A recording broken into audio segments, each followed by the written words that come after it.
Untitled Chapter.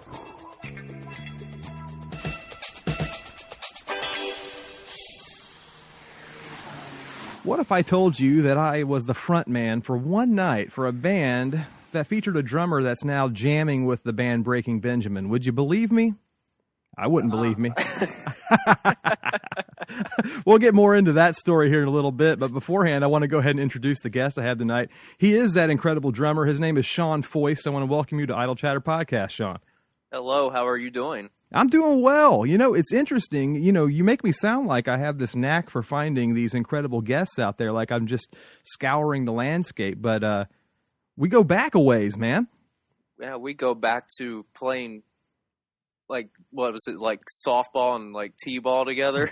Yeah, we go all the way back to like knot-hole baseball. I believe you were one of the finest first basemen I've ever played with. You know? Yeah, I was the finest first baseman without a first baseman's glove, and I remember that was it you that gave me yours to try? You know what? It may have been one of those deals where we had that podunk bag that they gave every team, and there was one thrown in a bag for some reason at one point. I think they had a catcher's mitt in there too. And yeah, I think so. I had to have it. So I played catcher. You were first base. It's pretty awesome, you know. And then my dad was the coach. I mean, this goes way back. I was kind of excited to have you on. Yeah, it goes way back. It was a great time, and one of my earliest memories of that, like most memorable memory, is your dad was the only coach I ever played with that actually gave me a shot to pitch. So I always remember that too. He was a really good guy. Yeah, you know, it's strangely enough, he's just one of those people that I think it's a rare example of sport for the fun of it, rather than, you know, of course you want to win the game. Who doesn't? You know, you can't lie about that, but. Yeah, there's more to it than that, and I do definitely appreciate that aspect of my dad as well. But we'll kind of set this up for the audience a little bit here. We do go ways back. We went to school together, Shaun and I did. But Shaun, you've always been a drummer. Obviously, it's kind of been your passion in your life. If I'm not saying too much there, but yeah, so that's the truth, man. I've been playing, you know, since I was 10. Well, actually, I started just kind of messing around with it when I was around 5. But I didn't really take it serious until I was about 10. And you'll remember. Oh, yeah. I think I played my first school talent show when I was about that age, I think. It was somewhere around there. Well, what kind of started the love of drum? I mean, was it just grabbing sticks and beating on stuff? Or was there some reason or something that drew you to wanting to, you know, be a drummer, a percussionist? Well, it was because my father was a drummer. And, you know, growing up as a young kid, there was always this drum kit that was set up in our living room. And at the time we lived in a trailer and it took up, you know, the whole living room. So to me, it was like this big monstrous, you know, crazy thing. And I just had to get on and try it out. So, you know, I did that, you know, growing up. And then I also watched my dad, you know, perform in many, you know, classic rock cover bands all the way up and, you know, till his recent passing. But, yeah, that got me into it, and then he used to sit me up on his lap with a cardboard box and show me rudiments and, you know, beats and stuff like that, and I just kind of took it from there, and I just realized that, you know, that's what I wanted to do as a career, and a lot of people thought I was crazy, you know, especially a lot of people, you know, in school, like our guidance counselor, he actually told me that I maybe want to just go to college and, you know, and study music rather than, you know, be in a band and try to be some big rock star. Right. So instead of trying to be a musician, you could have gotten yourself head over heels into thousands upon thousands of dollars of debt and then not gotten a job in a school somewhere. How does that sound? That's so true, man. You nailed it. And you know, the thing about that guidance counselor too, I can remember to this day, is he looked like the type of guy that somebody on The Simpsons would have drawn. Yeah, he did actually. I just now, when you said that, thought about that, and you're absolutely right. He's like the sweater vest and, you know, the nice little comb over hairdo. It's perfect. South Park or The Simpsons, I think, could do him up real nice. He'd be a great character for them. Totally. Yeah, but he was not happy with me at all. I remember we sat down and he was like, okay, your grade point average is horrible. You know, he's like, you're taking 3 math courses your senior year just to graduate, and you're telling me you want to be a drummer in a rock band. And I was like, yeah, I mean, that's what I'm going to do. That's it. Yeah. Well, you know what though? It's interesting you say that, because I know that, there's been conversations and they happen all the time, especially with social media. I have this kind of look on things with social media, is that people are real brave when they're sitting behind their keyboard, but they're not so much when they're talking to you. And, one of the things that I think people miss is the fact that, it sounds like this crazy pie in the sky idea. I'm going to go out and I'm going to be a musician. I'm going to be a performer. I'm going to be an actor, screenwriter, you name it. All these art careers you could possibly choose for yourself, but you have to make your own way in it. And I think that's the piece that people miss, is you have to kind of be willing to say to yourself, I'm not going to have much of a life, but I'm going to go for all of this. I have to put everything else aside. Like you said, the college thing, you have to put aside. You have to put all this, basically what kind of a normal, secure life you could have for yourself. You have to say, I'm just going to go out on a limb here and hit the road with this stuff and just see what happens. There's got to be some, I don't know. I mean, is there ever any time where you doubted yourself and thought, man, maybe I'd just get a day job and play drums on the side, because this is way too up in the air for me? Absolutely. I mean, actually several times. And, like you said, with the whole, college thing, I basically I graduated high school and I hit the ground running. And you'll remember I started a band called Diesel 129. And then we took that project to Atlanta, and we got produced and we put out an album, did the whole thing and got some label attention. And you did pretty well. And, I was only 17 years old. And then, it went okay. And then, as it has its ups and downs. And then everything just went down. And then there was like a period of time where I didn't even really touch my drums for a couple of years after that whole thing, died out, which would have been probably around the year 2003. And then I picked it up again, and then it was like an ongoing struggle. I'd been in and out of so many bands. And then I actually recently, over the last couple of years, I customized a front bass drum head for my drum kit. And it has this logo on it with numbers, like a gauge, like it was like a speedometer. And I put 30 in bright red with an arrow going to it. And it was basically me saying, if I didn't get anywhere by the time I was 30, I was going to hang it up and get a day job. And then here I am. I ended up doing the Alice Cooper tour with Marilyn Manson, with the last band that I was just touring with. Right. And then now jamming with Breaking Benjamin. So it kind of just did a complete 360. So I was really, right at my limit, because I'm now 30. Well, I've seen that custom bass drum head that you're talking about, and I didn't realize that. Of course, I mean, you really have to study it to know exactly what it means, but it's cool that it means something to you. If you don't mind, while we're talking about that specifically, shoot me a photo of that. I'd love to put it up with the episode on the website. That way people can see that as well. I mean, that's really neat that it has that, kind of. Yeah, for sure. I definitely will. I mean, it was kind of a concept because I'm heavy into racing and cars, so it was built around a 68 Camaro gauge with a nitrous gauge, and I just kind of photoshopped it up, and I put the numbers starting with 10, which is when I started playing, up till 30, and then it was just maxed out at 30 because that was as far as I was going to put into this drumming career. So it was really cool, man. Yeah. So now I have it hanging up. It's like a keepsake, and I'm going to hang on to it. Yeah, absolutely. But you know what? That's funny. You kind of set that goal for yourself. But that's just it, though. It wasn't kind of like a hang your head and just wait around. I mean, obviously, you went after it. And I think a good question for you is, we talk about, and if I say anything that sounds offensive to you, please shut me down, because I'm taking this from a kind of a stereotypical assumption when it comes to bass players and drummers. I think sometimes that I'm sure you've heard this, and you may agree or disagree to some extent to both of these things, but that bass players and drummers, they have this plug and play mentality. But you've been in so many bands over the years. What have been the best experiences for you where you've come in and the band is basically just an assembly of professional musicians, or where it's a band that there's relationships built and it's a kind of a camaraderie that gels and meshes and turns into something else? What has been more successful for you over the years?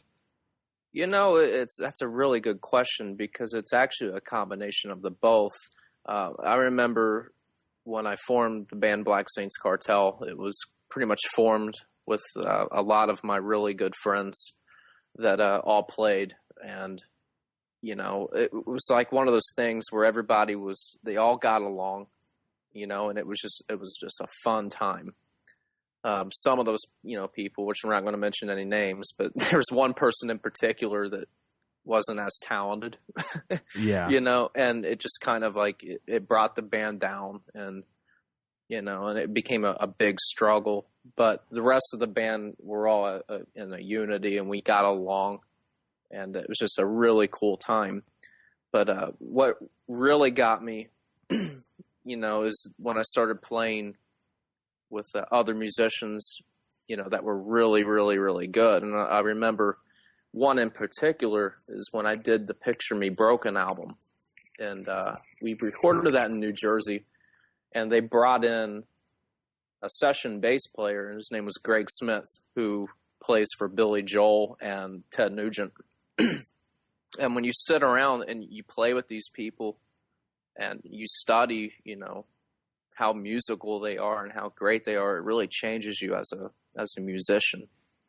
So, that brought a whole different element to me. It was like, wow, I really need to take this further because it showed the work that I really had to do to get to that next level, with the 30 mark that we were talking about. I'm like, if I don't step it up, I'm not going to get where I need to go. And, he paid me one of the biggest compliments ever. He said, wow, you're a really great drummer, and I always look out for a gig for you. And that really, made me feel good. But sure. it made me go to the next level, and I just worked and worked and worked. So, but it's a combination, Yeah. I will never forget playing with my best friends, and I'll never forget playing with professional musicians as well. Yeah. Has there been, now, as a musician as you are, kind of working on your craft, becoming, you've always been a great drummer, but you've always been the type of person, too, that you're kind of, and I can remember this back to even playing in jazz band ensembles with you. You can be very critical of yourself in a lot of ways, which sounds like a bad thing, but it was always like searching for, the styles of music that you were playing were so varied and different from what you were playing outside of school to what you're playing in school, obviously. Mm-hmm. What kind of, did you ever get into a rut where you thought, wow, I just don't think I can go any further with what I'm doing? Or has it always been there's more things out there, there's more styles. How do you better yourself when you already got such a great knack for what you do? YouTube. There you go. I mean that very literal. I mean, I learned so much by just searching on YouTube and seeing what other drummers bring, because everything's always changing, but for me, as when I was in school, I studied bands like Rush and, Dream Theater and stuff like that. And, I didn't know that getting into a career of music that it necessarily wasn't going to benefit me. I mean, it's cool to be able to have those chops and play all that kind of progressive music, but I didn't realize that playing something as simple as AC/DC was actually going to be way harder for me, so I kind of learned backwards. So I learned everything that seemed really difficult before I did anything that was, on an easier level. So I actually started videotaping myself playing. And when I would practice, I also practiced in front of a mirror, just to see how I would perform and how I would look. And then I would go to shows and I would, get on the internet and study drummers and see what was out there. And then I realized that I need to study other styles of music. So then I got into a lot of other bands. And then one in particular ended up being Breaking Benjamin. And that was back in 2002, I think is when So Cold came out.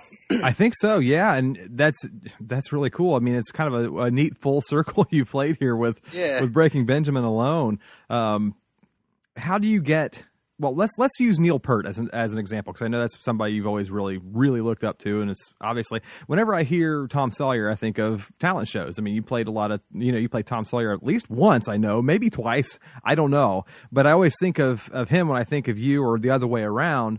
What I think is neat about Neil is the fact that he is incredibly talented, obviously, does some incredible stuff behind a humongous drum kit, but never steals the stage from what the band as a whole is trying to accomplish. It's not like he's trying to put on a big drum solo with a guitar and a singer and a bass player. It's absolutely. How do you learn how to play your role, but also be inventive and add a few things here and there that are going to add to the overall picture of the song you're playing?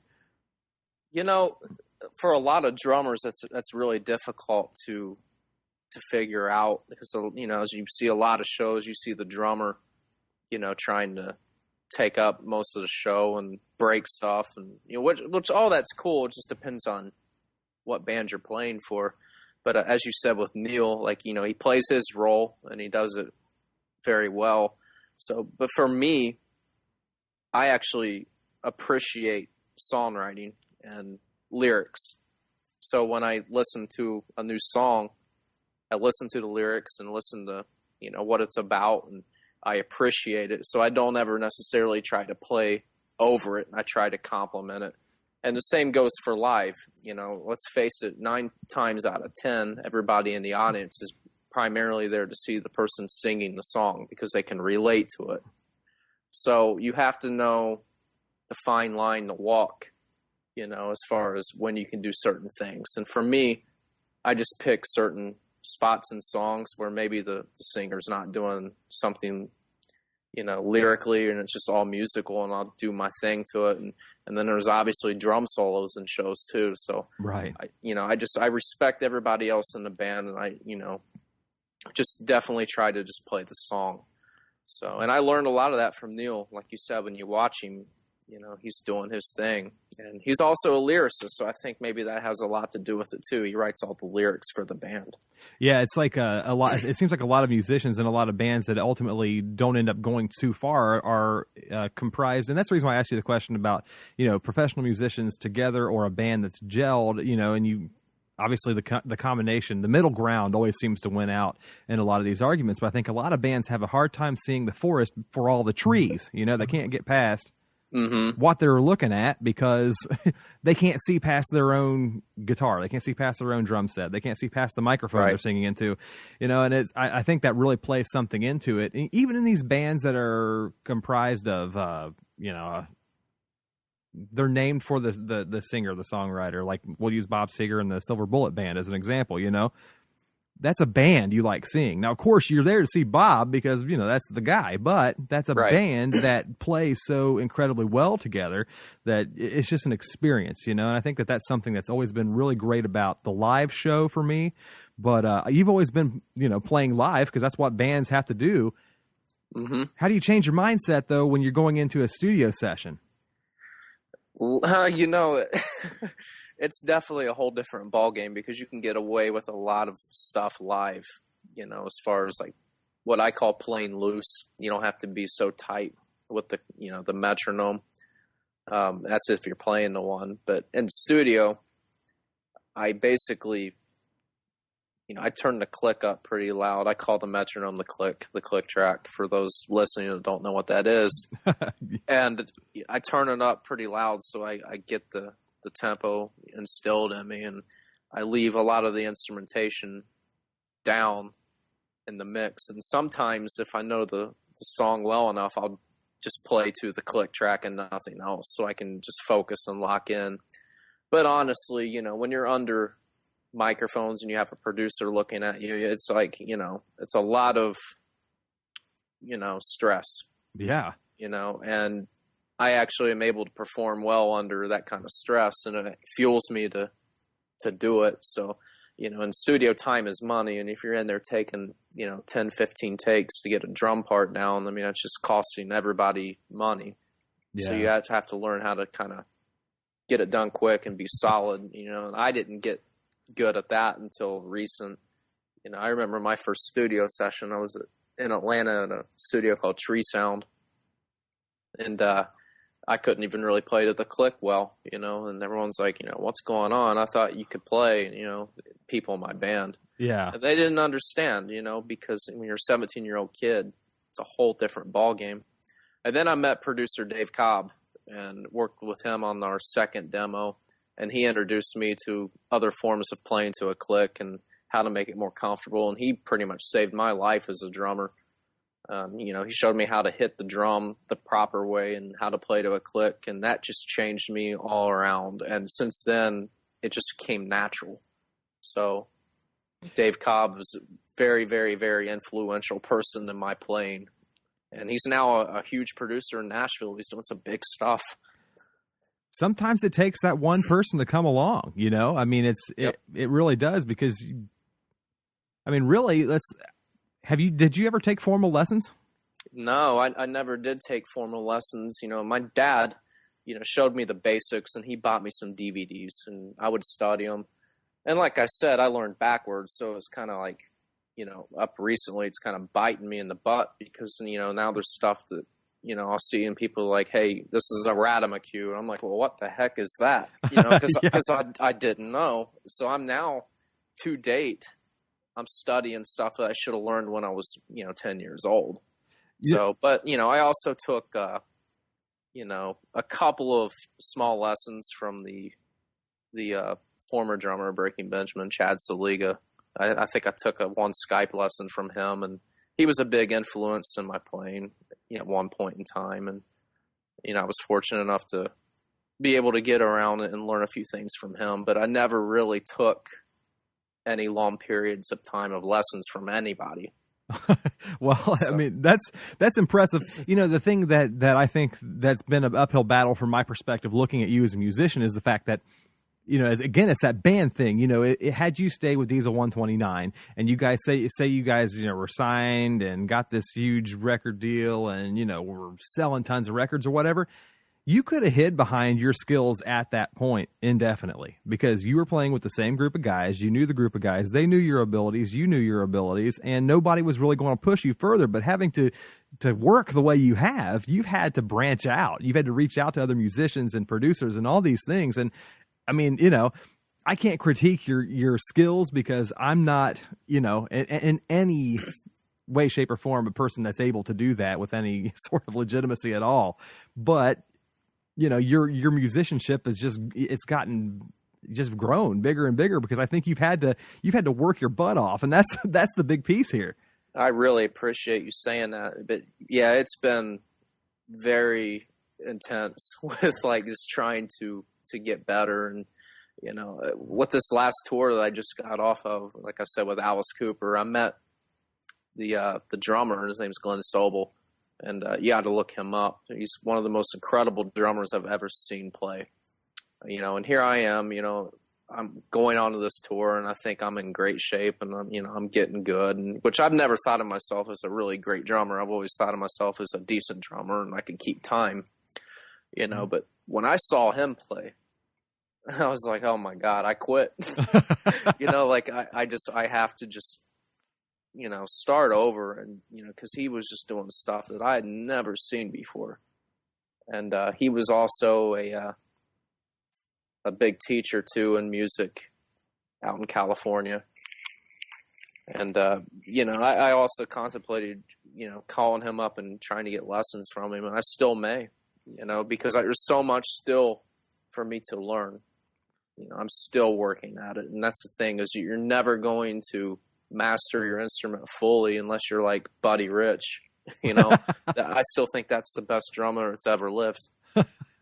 And I bet even he would say, yeah, he would probably say, you're crazy. There's so many drummers that are so much better, and that's the thing, is there's always somebody better, so I don't take what I do for granted, and I definitely appreciate every opportunity I've ever gotten.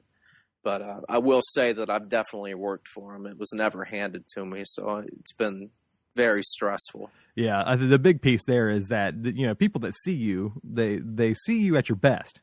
They don't see the struggles.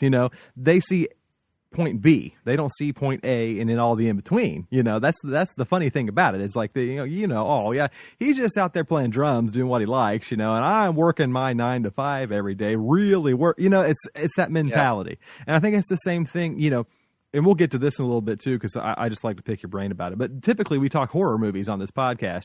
We're just big fans of the genre. A lot of great people we've met on here, a lot of great actors. And as you know, a lot of actors, especially in genre films, they haven't gone on to be Brad Pitt and Angelina Jolie. They just haven't, because, they've had to work for every role that they've received. And, they're so appreciative of the roles they have, but they've had to continue to work to, absolutely working actor mentality. And I think it's no different for anybody in any sort of art, even music and painting. We did a whole thing on the guy who does some of the most incredible movie poster artwork in the world.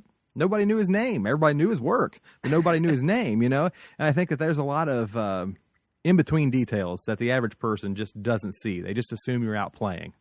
Absolutely. And that's got to be challenging. I mean, I'm not trying to put a negative spin on what we're talking about, but that has to be a big challenge, is to go out there and think, you're going to see me on stage having a good time with a band.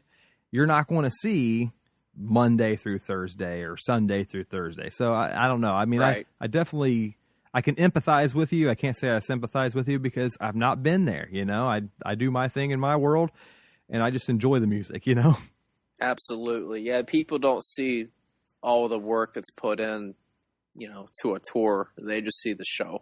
Right. They don't see the hours of screaming and hollering at each other and telling each other that you're playing things wrong or how you can be better. And, it's stressful, like I say, but, when the end result and when you get to play in front of all those people, it's very rewarding, because that's one thing I like to do is, perform for people and do a good job. And, when people, come up to me and tell me that, I killed it or I did a great job, it's very rewarding. Now, granted, I've had it, where people come up to me and go, "Man, you're a killer bass player." You're like, "Man, your guitar solo was shredding." And you just kind of like, you look at your band members and go, "Really?" What show were you at? We were on this tour last time, and this fan came up and he looked at my guitar player. He's like, "Man, great stick tricks." And we just laughed, and we didn't even correct him, because I guess when you're far back, you don't really pay attention, but it's funny, Yeah. I enjoy that kind of stuff. That makes my day. Yeah. Because I just go along with it and go, "Yeah, man, I appreciate that, man. I love my Schecter guitar," or it's fun. A few beers in and you could have been Olivia Newton-John. I mean, exactly. And when they get home and they get their album that you signed for them, they're going to go, "Wait a minute, he was the drummer." I just the guitar player. I made an ass of myself, didn't I? Yeah. So that's always a good time. So it's always fun. Oh man, I enjoy it. Yeah. There's always going to be those moments. Now, Alice Cooper's amazing. I mean, did you get any time with him? I have to ask. Yeah, I did. In fact, there was one day off on that tour where we were in Lake. Oh God, what was the name of it? It was in the movie What About Bob?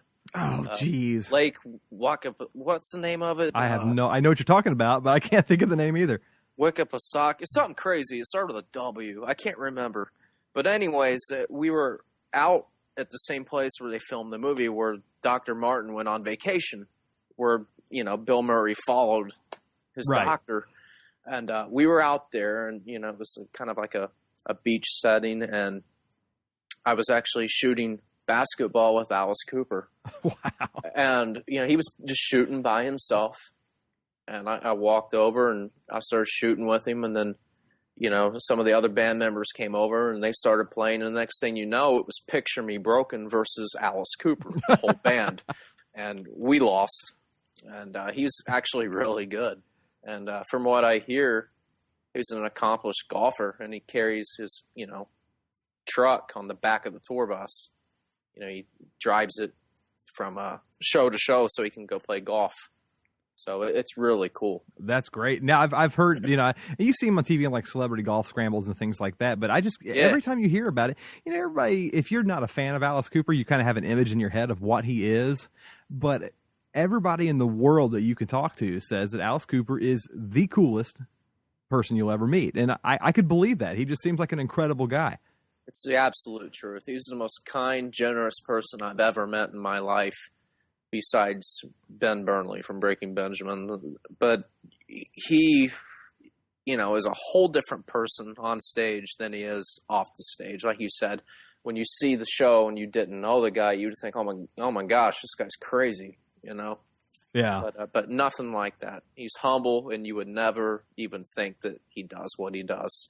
Yeah. No, I just think it's amazing that, people's preconceived notions about how people are, and what they do it just kind of makes me laugh a little bit.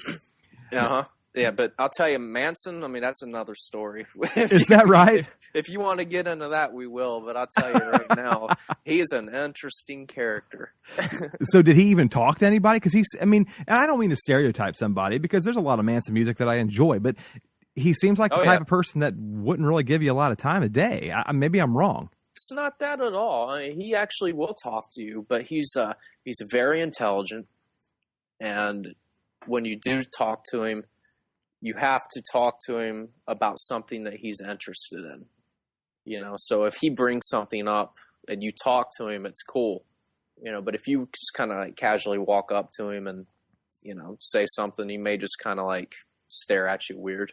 But he's a nice guy, and I have a lot of respect for what he does. His band crushes it on stage; they're great. Now, John 5, did you get a chance to meet him?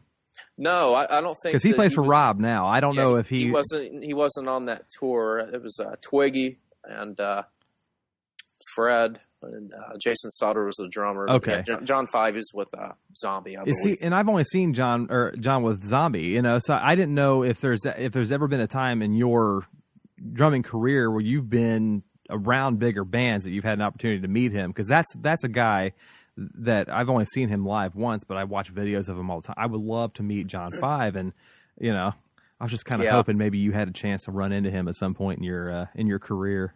No, but I did meet his bass player, Piggy D. He's cool. really, really nice guy. And actually his girl did a photo shoot for Picture Me Broken. So we did it over there at his place, and super, super kind person. He seems like a cool guy too. I was totally, that one time, I tell you, the Rob Zombie show that I saw, I was just enamored with the whole thing. I liked a lot of his songs, but when I got to actually see everything put together like that, I know this is totally off the topic of what we were saying, but just awesome. Just an incredible time. Totally.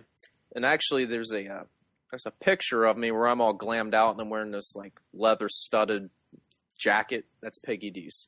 Is that right? Yeah, I'll have to send it to you. It's on my Facebook, but everyone kind of laughs. They're like, wow, that is not you, because I look like him in 1986. And he put that on me. He's like, yeah, wear that. There you go. Hey, and if he says that you have to wear it, you have to wear it. You don't say no. You can't say no. You have to do it. So I was like, well, it's Piggy D's. I'm wearing it. Why not? Why ask questions? Just do it, right? Yeah, just do it. Now, let me ask you this. If you went up to Marilyn Manson and wanted to talk to him about his favorite flavor of Doritos, would he talk to you about it? He'd probably just be like, what the hell you want to know that for? But yeah, he would probably talk to you about it. But he would definitely most likely just mess with you. He was always just messing with everybody. He called me Stick Spinner. That was my nickname. Is that right? Tour. Yeah. He'd be like, I see you, Stick Spinner. And he would just walk off. That was kind of that was the end of it. Or he'd come up to me and be like, where's your singer at? So he had the hots for my singer at the time. Now let's talk about her. That was an interesting story too, because first off, she's a great singer. I mean, if you haven't heard any songs, the heck out of what she does, and she is the daughter of Greg Allman from the Allman Brothers Band, and she's Brooklyn Allman. Correct. Okay, yeah. She seems like, I've listened to both. I think there's 2 on iTunes right now. I know I have one of the 2, and I can't think of the name of the one that I purchased. It's the most recent one. That would have been Mannequins. That was the one Mannequins. I played on. Mannequins is the one I have, because I remember when you were talking about that when it came out. But yeah, she comes as advertised. She's real good. Yeah. It definitely, comes from the family genes. Her dad, is amazing. He's a legend. It's funny because the first song that I ever learned on drums and performed at that talent show was an Allman Brothers song. It was called In Memory of Elizabeth Reed. And, I was 10 years old. And then, I was 28 when I joined Picture Me Broken. And then here I am and playing for his daughter. It was really crazy. That's nuts. It's funny. We've talked about a couple of things already that have come full circle. It's it's very, really very surreal. And actually, with the whole Breaking Benjamin thing, I met the drummer when I was 19 in Atlanta, and he's from Cleveland. So it's kind of funny how music actually is. It's a small world, and everybody seems to know everybody. And once you get in, you're connected, and your phone starts ringing for recording opportunities and tour opportunities. So, at the time when you're struggling and you're trying to get out there, it seems like a dead end road. But once you actually get in there, it's actually pretty cool. You start to know everybody. Few connections goes a long way. I can only imagine. Yeah, it's always like, well, this guy knows this guy and knows this guy. And then it's like, you act like you've known this person 30 years, it's cool. Where did your connection with Benjamin Burnley come from? Yeah, it's funny because, like I said, I met Chad, which is the original drummer, when I was 19. And then I heard that he was playing with Breaking Ben. And then I reconnected with him, and then I started going to some shows. And I got onto the tour bus. I think this was like 2008. And he was sitting there smoking a cigarette, and he looks at me, and he's like, "What do you do?" And I'm like, "Well, I'm a drummer." And he was just kind of like, "Oh, okay, cool." Because he hears that all the time. Right. So that's how it came about, just from being at shows and stuff like that. So just from being around, just hanging around everybody. So. And so when Benjamin Burnley is looking for somebody to play with his band, what is he looking for from you? Is he just looking to see if you can play the Breaking Benjamin catalog, or is he wanting to see something different from you? What is he auditioning? Not auditioning, but you know what I mean. What's he looking for if you're going to take the stage with him? Basically, like with him, it's all about, being a good person, being hardworking, having the ability to perform, the songs, and obviously the ability to recreate new stuff as well, Right. And make it sound like the old stuff even, but still have your own twist to it. But, he's laid back, he's easygoing, but he takes his work very seriously. And it's been an honor just to get in a room and jam with him. We sit around and just jam the old catalog, and it's great.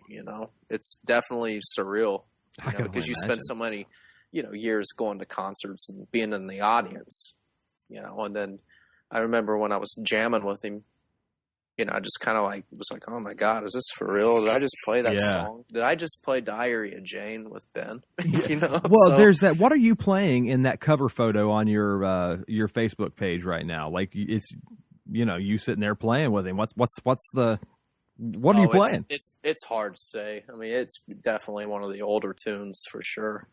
I just can't imagine, when you see a picture like that, that's become your world nowadays. So it's probably, just taking a step back and realizing, holy cow, it's probably, not as, I don't know. I mean, it has to still be amazing, but it can't have that same startling effect it did the first time. When you see a picture like that and think, that's me, is that crazy?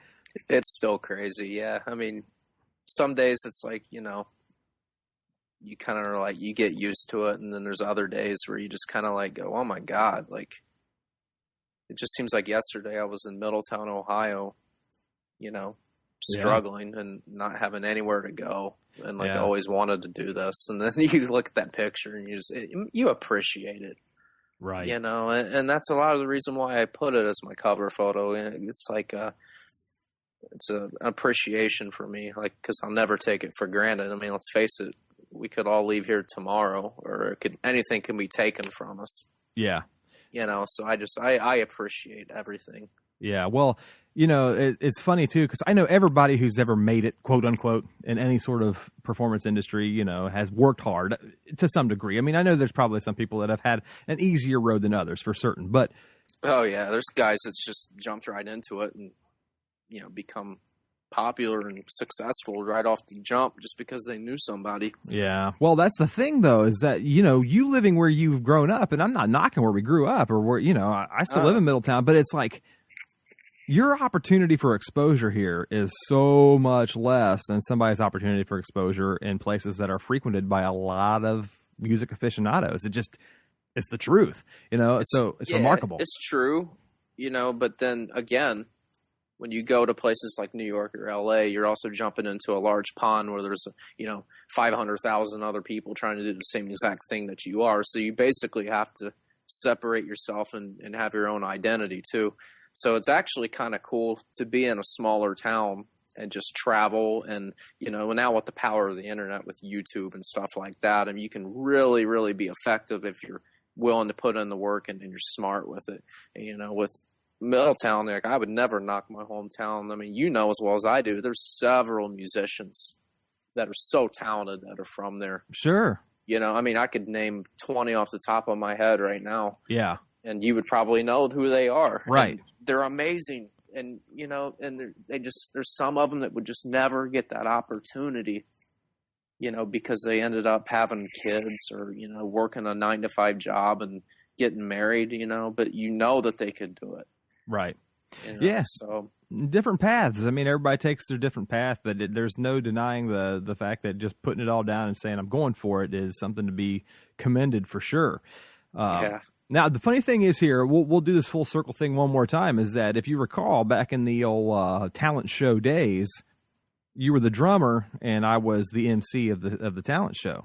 Oh, yeah, that's right. I do remember that now. So here I am, like the Joe Schmo that I am, deciding that I'm going to host a podcast, essentially being an MC of my own show, and you're still the drummer, but you're on the show now. Now, that's full circle right there. That's totally full circle. Isn't that crazy how all of this is just going full circle? It's nuts, man. It's nuts. Now, I told you we talked about horror. So what I want to do is I want to ask you, are you a fan of horror films? Do you have any favorites? Is there anything in there you like, or do you just steer clear of it?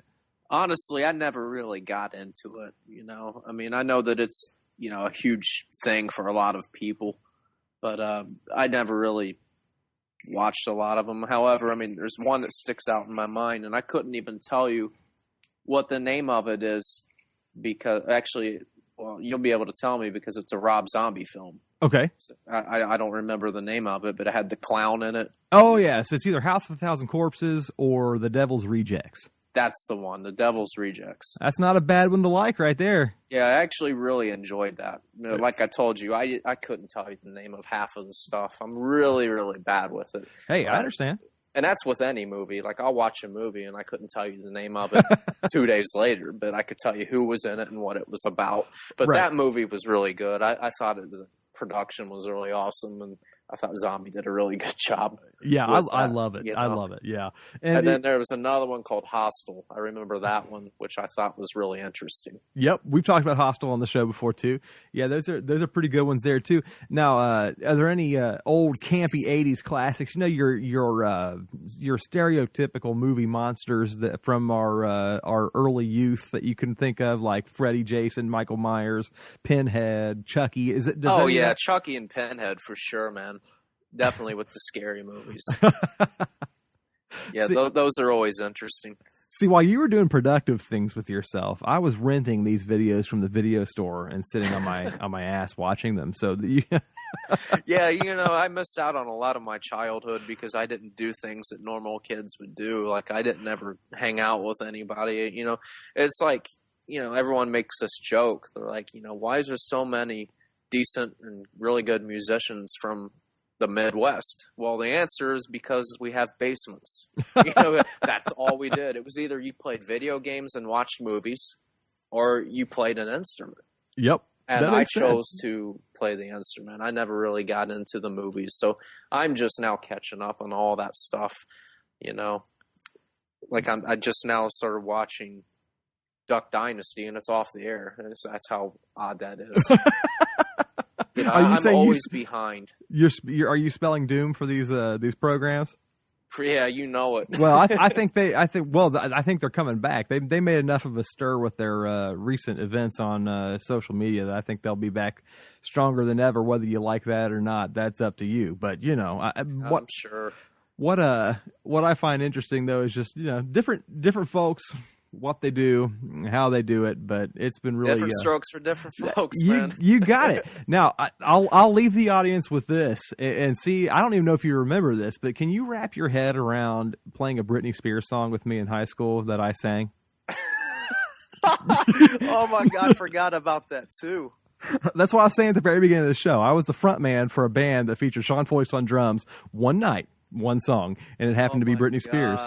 I believe it was. Was it "Hit Me, Baby, One More Time"? It absolutely was. God, I see. You're reminding me of all this stuff that I've forgotten about. Yeah, it was pretty nice. I remember I was wearing this really rad T-shirt, and it said, "I'm in a band. Show me your Hooters." Yeah, I remember that. I wish I still had that shirt. I really do. It wouldn't fit me now, but I wish I had it. You need to refresh my memory. Who else was playing in that? I believe we had a gentleman by the name of Kevin Hall playing with us. He was playing guitar. And I can't remember, man, who played bass? Did we have a bass player? I don't even remember. But now that you mentioned Kevin, I totally remember that now. Yeah, and it was like a last-minute thing, too. I don't know how. I want to say it was our bass player that kind of played in jazz band. That might have been it. It might have been one of those guys. Man, I can't even remember who that was. That is so funny, though. Man, that would be bad if that ever surfaced. Is it on video anywhere? I have no idea. I mean, if somebody videoed it at the talent show, who'd know? It's probably on VHS tape. Oh, God, I know somebody that would probably have it, and his name's Kenny Fugit. There you go. Stephanie's dad, I guarantee he has that stuff. I'm just waiting for my old stuff to start popping up. As a matter of fact, an old Maximum 50 video surfaced on YouTube not long ago, and I was like, oh my God. I'm playing, my dad's drum kit with the cymbals about 3 feet taller than they should have been, and yeah, it was awful. Me anyways. I mean, the guys in the band were doing great. It was Justin Murphy and Matt Goodlow and Austin McClure. Oh, yeah. That was great. That? I do remember that. Yeah. And then Matt was like the big prodigy that was like 50 times better than everybody. He could play like all of Van Halen front to back, So it was really cool. And he was actually a huge inspiration to my playing early on because he was so freaking good, Yeah. He could play any instrument. I just remember those shows, though. I mean, I remember seeing those guys play. I remember, watching you play with your band. And it's great. I still have my Diesel 129 CD, and I do believe it is signed by you. So that's pretty incredible right there. Don't listen to it. You know what? It's funny. I used to listen to it all the time. I haven't listened to it in a long time, though, but I know exactly where it is. But that's pretty incredible. Well, yeah, that was literally my first recording ever, and God, you can tell now. Yeah, but you're always harder, I'm like, though. oh my God, I sped up and slowed down, and I was playing to a click track. How is that possible? But you're always your worst critic, though, so you got to keep that in mind. Yeah, I am, but I do remember that the band talked to a guy by the name of Ken Lewis, and he did some stuff with July for Keens. As a matter of fact, I think he got them their first big deal with MCA. And he listened to it and said the same thing. He's like, you need to work on playing to a click track. So, I mean, like, I was fortunate enough to never have anybody, just kind of sugarcoat it for me. They just told me straight up, like, hey, you suck, Well, yeah, in so many words sometimes, but, you can do two things with that, though. You can get pissed off and quit, or you can use it and fuel your fire with it and move on.